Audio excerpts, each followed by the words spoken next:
How's it going, friends? I just figured I'd chime in tonight on,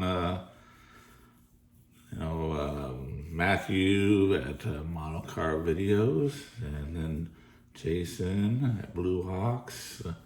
They started up a discussion talking about why do you build and how do you choose what you build. And I responded in their emails or in their comment section, and just basically, a real quick off the cuff answer. But then I started thinking about it, and there's a lot of reasons. And I agree with what they said and what Rick at Rusty Rotor said. But on top of that, I just figured I would touch base on why I select some of the kits that I do. First thing that came to my mind is price. Obviously, kits are pretty high these days, so if I pick up or if I see a kit that's cheap, I'm going to pick it up. I can go to Michael's and get a kit for $9 sometimes, and sometimes it doesn't even matter what the kit is. If it's $9, hey, I'm going to get it. I know Matthew goes to Ollie's and picks up screaming deals. It's not because he wanted the kit so bad. It's probably because it's based on price. So I think that's a big factor. Obviously, subject matter has a lot to do with it. But then I have kits that, I can't even explain why I have them. I have a 84 Ford Escort. Why would I want a Ford Escort? Or even this. This is not really my thing. But there's a reason why I picked this up. I'm not really into 47 Chevys that much. But there's a particular reason why I picked this up. And I'll get into that. And there's a few other reasons as well. Sometimes it's availability. Sometimes you see a kid that, is at Hobby Lobby and you just get it because it interests you and it's available instead of having to buy it on eBay and have to pay shipping, that kind of thing. Sometimes it's related to your past.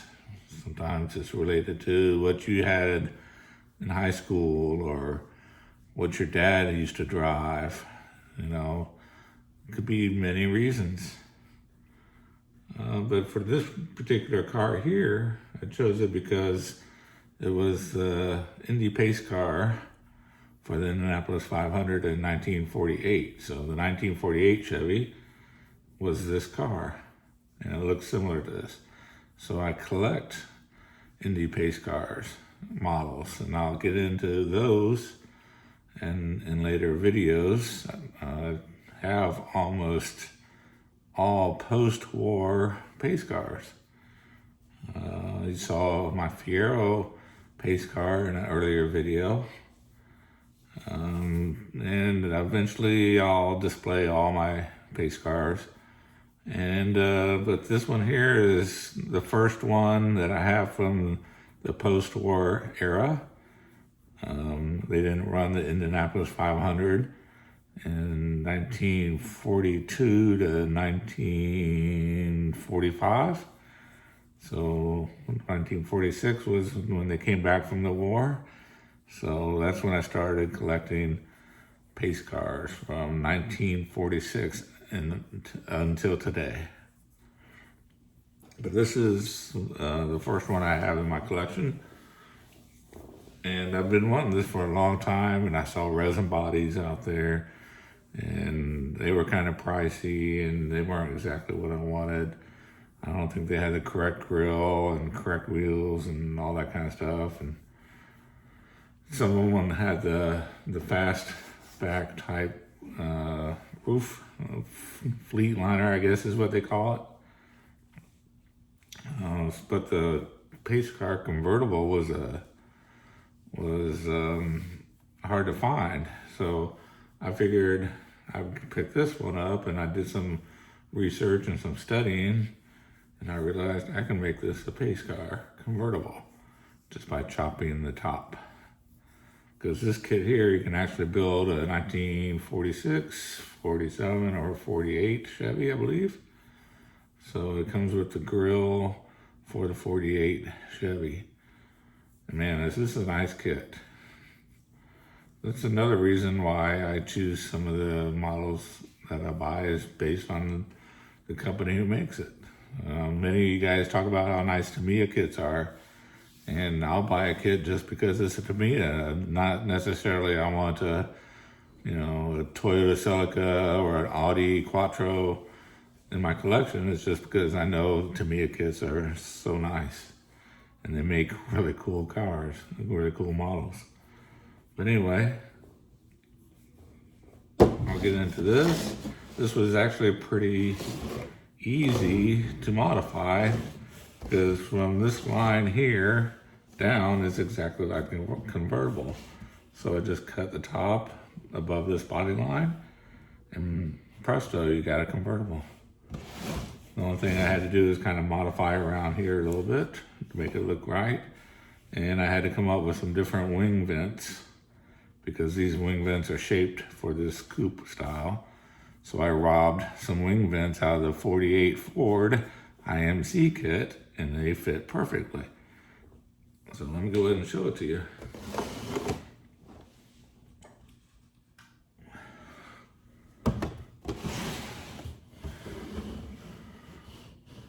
So there's that body line I was talking about.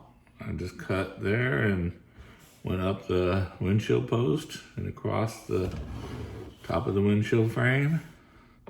And that makes a good convertible, and it saved a lot of money. I didn't have to buy a resin kit.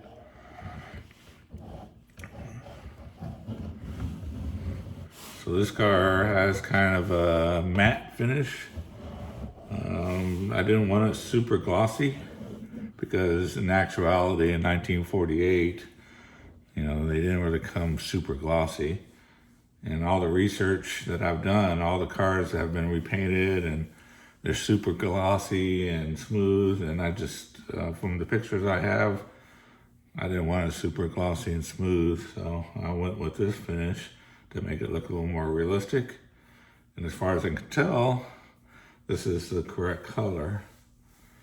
There's obviously no color photographs of this car back in the day, so I based it off of what I can tell and what color the newer cars, the restored cars are. So I do have a couple photographs. These are original photographs here. This is Wilbur Shaw driving the pace car that year. And you can see the detail of exactly where the markings are. It's chrome, it's got a spotlight here. Mirror there, it's got the antenna on the other side. You can see exactly where that windshield frame is, and that's exactly how I did it right here. So I use this picture to build the car, and you can see the wing vent, how it's kind of squared off. So that's exactly how the wing vent looks, and that again came out of the 1948 Ford, which fits perfectly there. So this one here has kind of a white mist around, or a shadow around this logo. So I tried to replicate that as best as I could. I haven't seen anybody do that, and I think that's what sets this car apart is how I did the markings, and then this second glass here. This is the only photo I can find that has that glass right there. So all the other photos don't have that. Like this one here. This is like their press kit release photo. It doesn't have that. So that tells me that they had this glass in only for the race. Because if you pull up a YouTube video of the 1948 Indianapolis 500, you can barely make it out, but you can see that glass is there when the car is going around the track. So I thought it was very important to make sure I had that glass installed there. And I pretty much matched that to a T with a flat piece of glass and a couple of chrome uprights there to hold the glass in place. Another cool thing about this car is the interior. I went went to a lot of work to try to replicate the original interior as much as possible. Hopefully you can see it. I used Tamiya red paint, and I used masking tape, and I covered the seats with masking tape to replicate the seat pattern, because this model kit doesn't have a seat pattern that looks like that, where it's a red top and a kind of a brownish seat base. So I went to a lot of work to make sure this was as detailed as possible, just because it's convertible. And you can see all the interior features, like the white crank roll up knobs, the ashtrays in the back. So it turned out really nice. But again, I bought this kit just because I wanted to build this pace car. So every model that I have, I basically have a different reason why I picked that model. And just grabbing one box off the shelf, has many reasons that come along with it. I opened it up and I found another car in here. And that's this Opel GT race car. I had this stored in this box for some weird reason. So this is one of my upcoming builds, because of another reason why I picked this. It has some family history. Back in the early 70s, my dad used to sponsor a race car that looks similar to this. And I'll do a video on it, and I'll show you the pictures of it. But it's a brand new car at the time. It's one of the first Opels that actually was in the United States at that time, and he was drag racing it. So this is really special. So this is why I picked this. I would never pick a Buick Opel GT as a model subject, but again, another reason is it has family history behind it.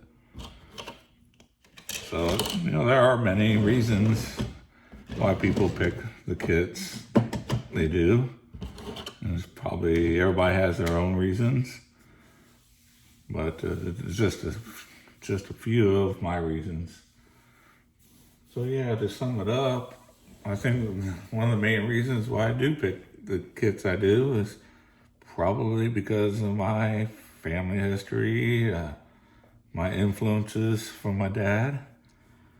He was into drag racing big time and the Indy 500, so that just carried on over to me. Here's another car that kind of takes me back to my childhood. I used to see this at the drags all the time. It would smoke the tires all the way down the quarter-mile strip, all four of them, because this is a four-wheel drive basically car. One engine powering the two fronts and one engine powering the two back wheels. So I always thought this was cool. That and the wheel standers, these little show car, drag type cars, I always thought were the coolest. So that's another reason why I picked some of the cars. And then I started getting loyal to certain drivers and certain brands, and like Hurst. I have a whole Hurst collection of cars. The Hurst pace car, the Hurst 442, as many as I can get. I'll try to collect as many as I can get. I have the Hemi Underglass as well. These were just the coolest cars back in the day. And then the Indy 500 stuff, we used to go to the race every year, so I always saw those cars. And, they were just average cars then, but now they just kind of turned into classics where they're just worth, so much money now. So the interest is really there. So they just turned out to be the coolest cars. So that's my reasons for the most part. I just appreciate, Matthew starting this conversation. I think it's a great topic. I'd like to hear from some of you other model builders out there. What are your reasons? Go ahead and make a video. Let's hear it. Well, thanks for spending time with me tonight. Usually I don't do 2 videos back to back like this, but I just thought it'd be fun to talk about. So with that, stay safe out there. And until the next one, I'll see you soon.